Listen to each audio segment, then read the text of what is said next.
Waalaikumsalam warahmatullahi wabarakatuh. Kita ketemu di acara MGMP SKI Manse Kabupaten Jombang. Kali ini kita akan menelusuri tokoh ulama di Jombang melalui narasumber kita, Ibu Nyai Hajah Nida Usaadah.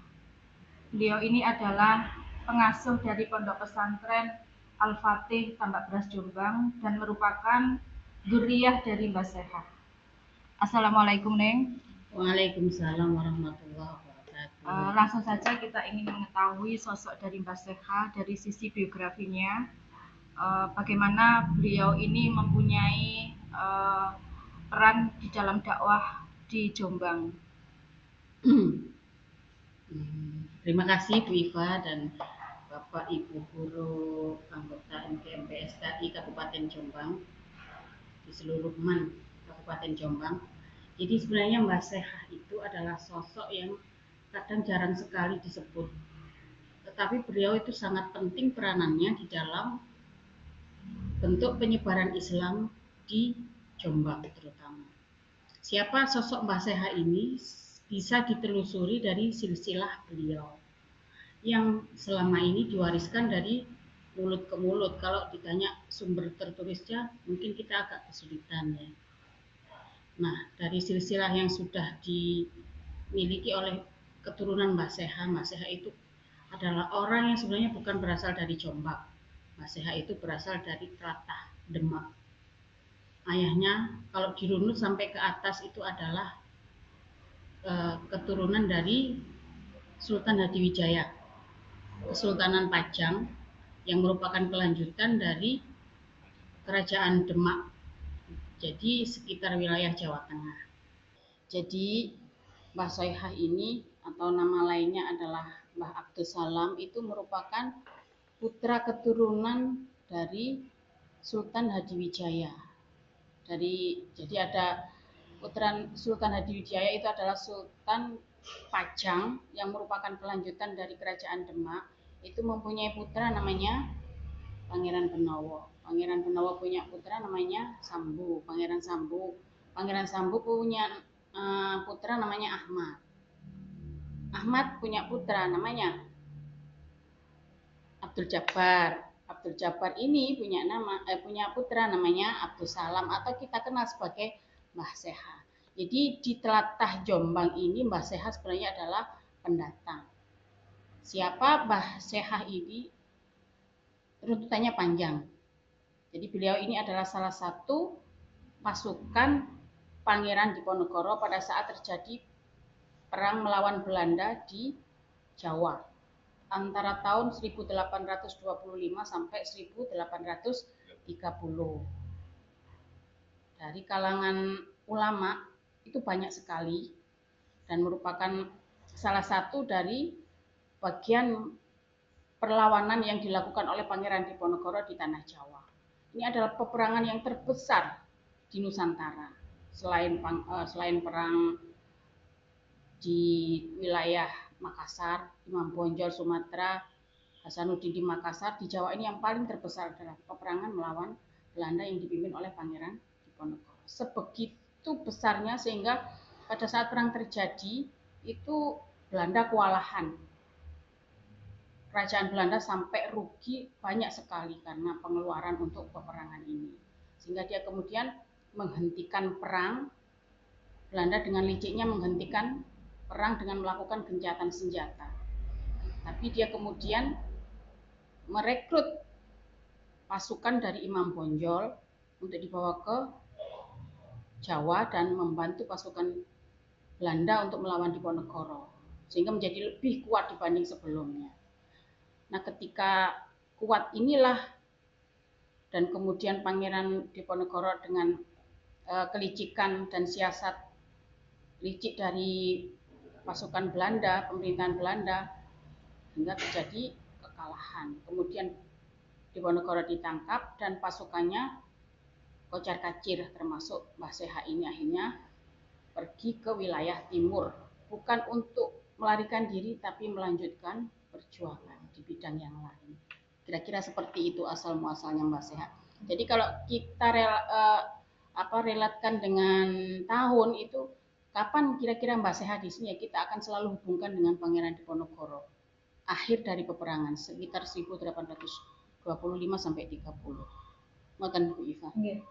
Terkait dari Mbak Seva dengan perjalanannya tadi untuk meneruskan perjuangan Pangeran Diponegoro, bagaimana beliau melakukan perjalanan dakwah selama di Jombang?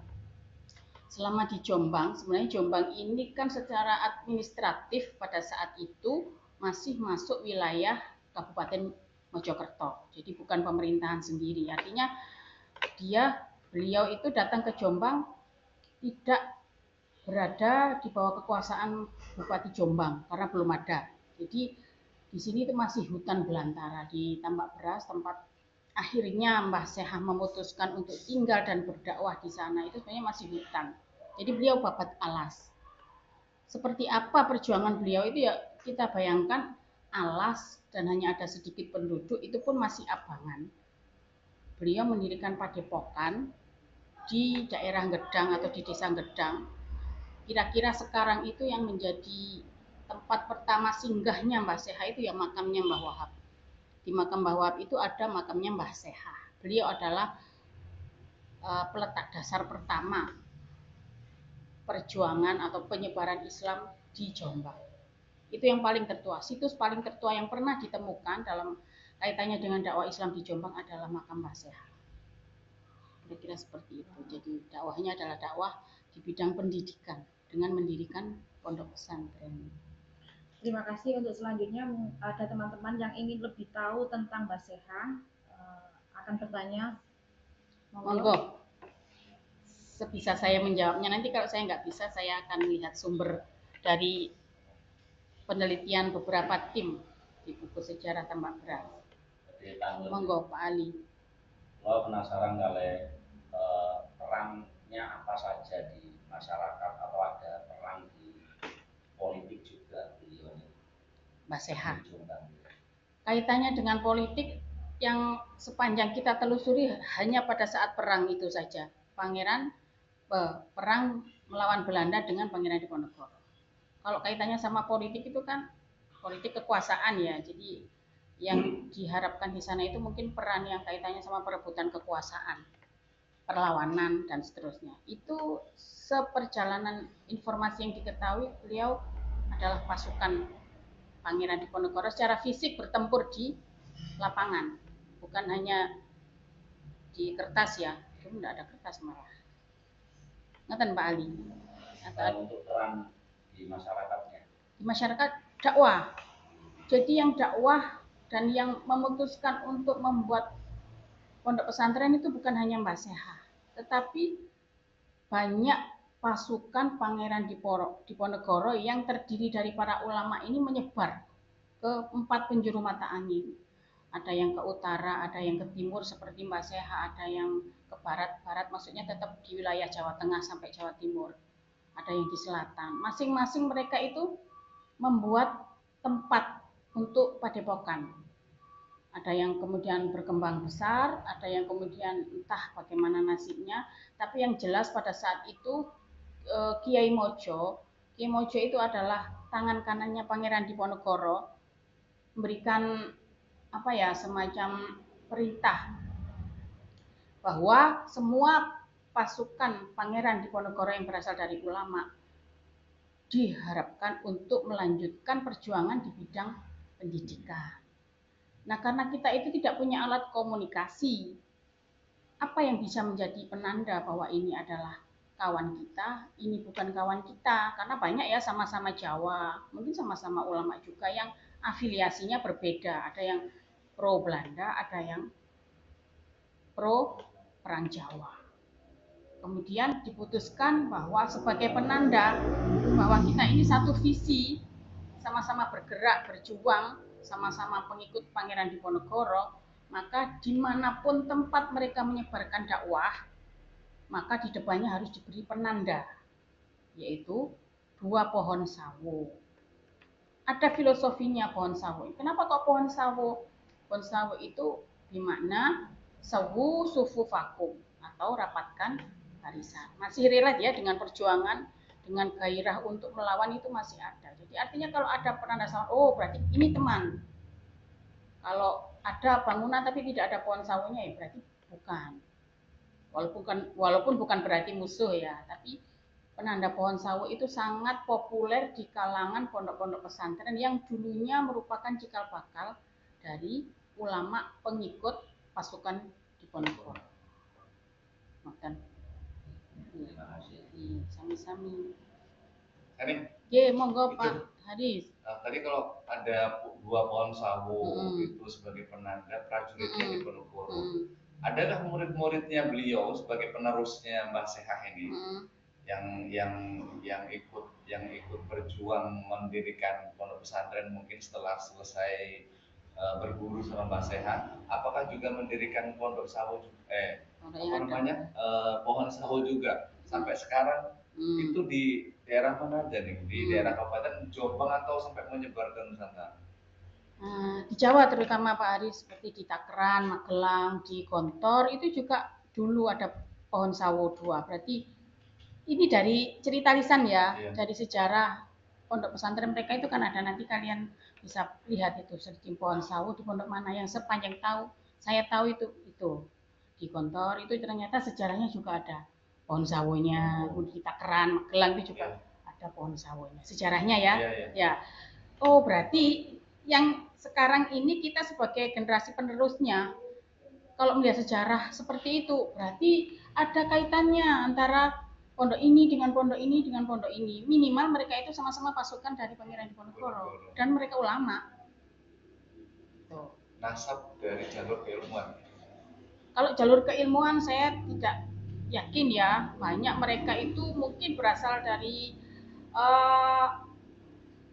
pondok mana. Kalau Pangeran Diponegoro sendiri itu adalah keturunan dari ulama ya, ulama di Magelang. Namanya kemarin itu pondoknya Mbak Dalhar itu Jongo. Ya. Jadi dulu juga ada pondok-pondok pesantren tapi sangat jarang sekali. Ada di wilayah, kalau pondok tertua ya selain Jombang itu ada di Madura, ada Tambah Holil, tapi ada di Sidogiri termasuk tertua.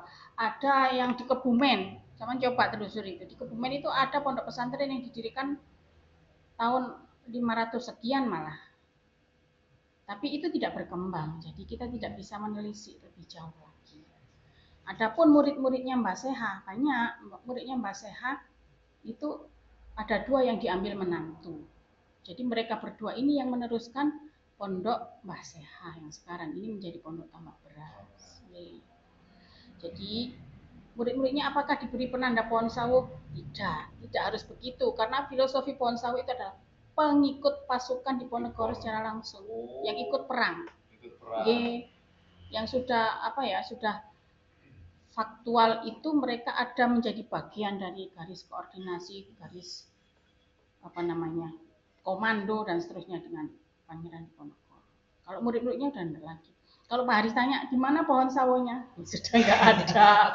Umurnya 200 tahun. Kira-kira di pondok yang ada di Jombang yang besar kayak Rejoso, kayak Tenanya, kayak Tambak Beras kayak loh. Tambak Beras kan punya Mbah Sehah sendiri, tetap Wireng. Itu apakah ada kaitannya dengan santri-santrinya Mbah Sehah ya? Ada. Bukan santri tapi keturunan. Oh, keturunan. Oh, justru malah durian ya? Ya, kalau di Pondok Tebuireng itu jadi putrinya Mbah Soehah itu diperistri oleh Mbah Usman namanya, yang makamnya ada di sana. Ya, Mbah Usman ini kemudian mempunyai anak putri juga, dinikahkan sama Mbah Asy'ari. Keras. Kemudian pondoknya bagaimana? Mengikuti wilayah di mana Mbah Usman atau keturunannya itu tinggal. Jadi ada beberapa tempat yang pernah menjadi persinggahan dari setelah dulu kan Mbah Sehah itu ada pondoknya itu ada di area pemakaman seperti yang saya bilang. Jadi makamnya Mbah Sehah itu dulu konon kamarnya Mbah Sehah sendiri. Karena pondoknya kan kecil, cuma 3 kamar. Kadang disebut dengan pondok telu, kadang disebut dengan pondok Selawi karena jumlahnya cuma 25 ekor orang maksudnya. Itu jadi akhirnya ya sekarang situsnya sudah nggak ada. Ya tinggal makam itu sama sumur yang ada di depan. Sumur yang asli itu yang ada kayak guci yang Ya. buat wudhunya orang. Ya, itu Masih dibawa iya. dari dia. Insya Allah seperti itu, karena udah lama sekali ya, Iya, iya. nggak bisa mendeteksi juga kita. Terus kemudian pindah ke selatan yang sekarang ini menjadi Pondok Induk itu. Masjidnya itu tapi dibangun pada masa generasi cucunya yaitu Mbah Hasbullah. Di situ ada lagi yang lebih tua dari Pondok Tampil, namanya Masjid apa Pak tegaknya? Masjid Utsman, Masjid Al Utsmani. Nah itu dulu yang bangun masa Mbah Utsman. Terus kemudian Mbah Utsman pindah ke wilayah agak lebih selatan lagi, terus pindah lagi ke area keturunannya, kemudian pindah lagi ke Keras, dan akhirnya pindah ke melebar ke Tebuireng ya, melebar ke Tebuireng dan makin besar setelah dipimpin oleh Kiai Haji Hasyim Asy'ari. Gitu. Adapun Tenanyar itu juga masih keturunannya Mbah Seha, putrinya Mbah Hasbullah. Jadi Mbah Hasbullah itu adalah cucunya Mbah Seha, putrinya namanya Khadijah. Mbahnya Khadijah itu diistri oleh Mbah Bisri yang tinggal di Denanyar. Jadi secara genealogis sebenarnya tersambung. Kalau Rejoso itu bukan genealogis tapi sama-sama muridnya Mbah Khalil Bangkalan, Mbah Yai Asy'ari, Mbah Yai Wahab dan Mbah Yai Idris. Itu muridnya Mbah Khalil.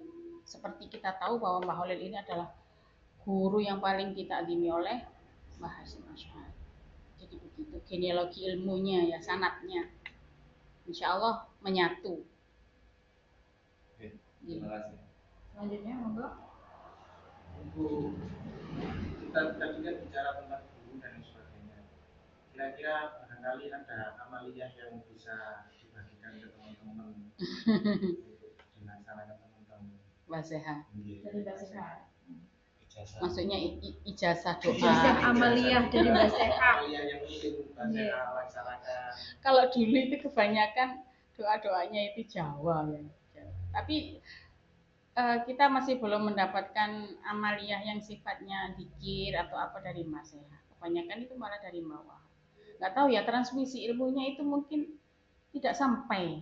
Dulu para ulama itu berdakwahnya ke masyarakat awam ya. Jadi kalau pendekatannya dengan menggunakan bahasa Arab, mereka akan berjarak. Karena itu banyak kiai-kiai sepuh zaman dahulu itu yang amaliyahnya itu berupa bahasa Jawa. Kakek-kakek saya dulu juga ndongone kadang bahasa Jawa. Nyuwuk uang itu bahasa Jawa. Lah kalau yang ada bahasa Arabnya itu biasanya mereka karena ikut thariqat atau karena belajar di Hijaz atau di Mekah sekarang. Kira-kira seperti itu. Baik, untuk selanjutnya ada yang ditanyakan? Monggo Umi. Tadi disinggung bahwasanya beliau Mbah Seha itu mendirikan sebuah pondok yang disebut dengan Pondok Selawe. Nah, kira-kira asal usul nama dari Pondok Selawe itu bagaimana? Oh ya. Jadi Mbah Seha itu di dalam berdakwah itu menggunakan pendekatan-pendekatan bukan hanya syariat, tapi juga thariqah, juga ilmu kanuragan. Jadi di samping disebut dengan Pondok Selawe, pondoknya Mbah Seha itu disebut dengan Pondok Telu, karena ada 3 kotaan atau 3 kamar, yang masing-masing itu diidentifikasikan sebagai kekhususan. Jadi satu kamar itu khusus orang-orang yang mendalami syariat, keilmuan fikih dan lain-lain. Kemudian kamar yang kedua ada yang mendalami hakikat. Mereka ini yang kemudian diwakili oleh Mbah Utsman dengan menyampaikan thariqat Naqsabandi. Kamar yang ketiga ini lebih bersifat kanuragan. Kan ada spesifikasi kalau sekarang itu jurusan. Ono sing senenge silat, ono sing senenge debat, ono sing senenge hakikat. Kalau Mbah Utsman itu thariqat. Kalau Mbah Said itu adalah mantu dari Mbah Seha yang meneruskan perjuangan Mbah Seha di bidang keilmuan syariah, yang kemudian pindah ke lebih selatan ya, arah selatan dari makam yang sekarang ini menjadi pusat dari Pondok Pesantren Tambak Beras. Itu penerusnya adalah diteruskan oleh Mbah Said atau mantu Mbah Seha yang pertama. Kalau Mbah Usman itu mantu Mbah Seha yang kedua atau ketiga. Saya lupa kurang ingat. Nah, Mbah Said itu yang kemudian sampai sekarang ini menurunkan Mbah Hasbullah. Mbah Hasbullah menurunkan Mbah Yai Wahab, Mbah Yai Hamid, Mbah Yai Rohim, Bunyai Khadijah, Bunyai Fatimah. Nah, itu adalah yang dari syariat tadi itu. Dan Mbak Umi. Oh, terus kenapa disebut dengan Pondok Selawe? Karena jumlahnya cuma 25 orang. Satu keluar tambah lagi Selawe maneh. Satu keluar tambah lagi Selawe maneh. Selama beberapa lama begitu. Jadi Pondok Telu itu karena apa ya, spesifikasi tadi. Monggo selanjutnya ada yang tanyakan Bu Evi? Bu Evi, monggo Bu Evi. Terkait Mbah Seha? Tidak bertanya juga dijawab. Ini tadi sudah banyak dijelaskan juga tentang beliau, dan ini terkait dengan pondok di Jombang. Ini kira-kira apa keterkaitannya beliau dengan pondok-pondok yang ada di Jombang?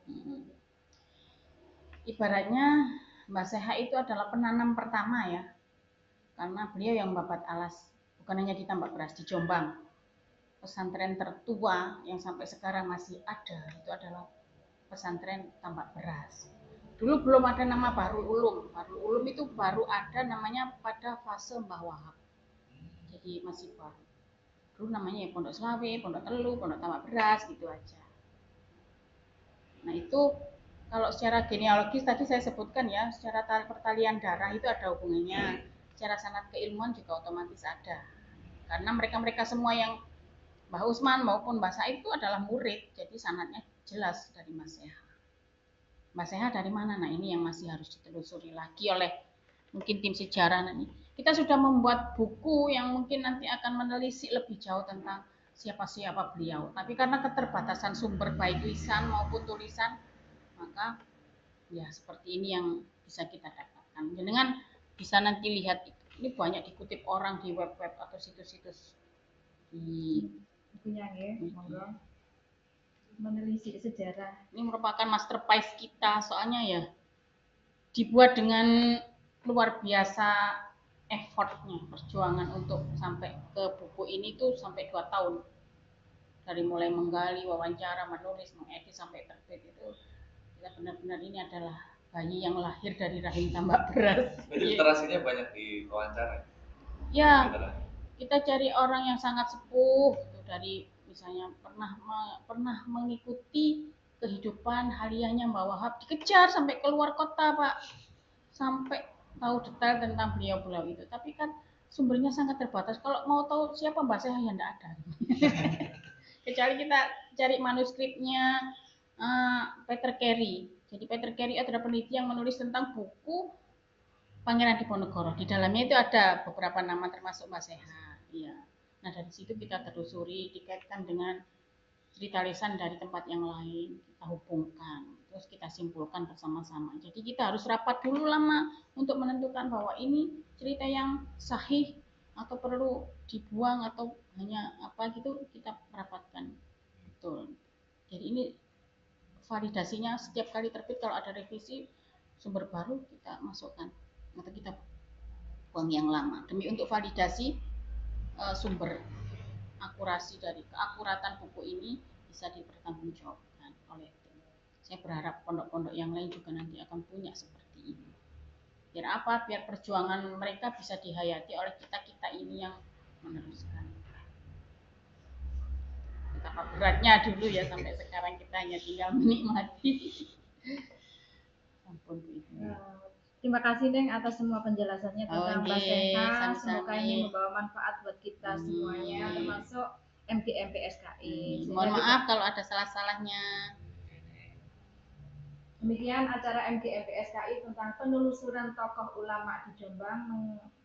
Sosok Mbah Seha adalah tokoh yang mengawali perjalanan dakwah di Jombang. Terima kasih. Wassalamualaikum warahmatullahi wabarakatuh. Waalaikumsalam warahmatullahi wabarakatuh.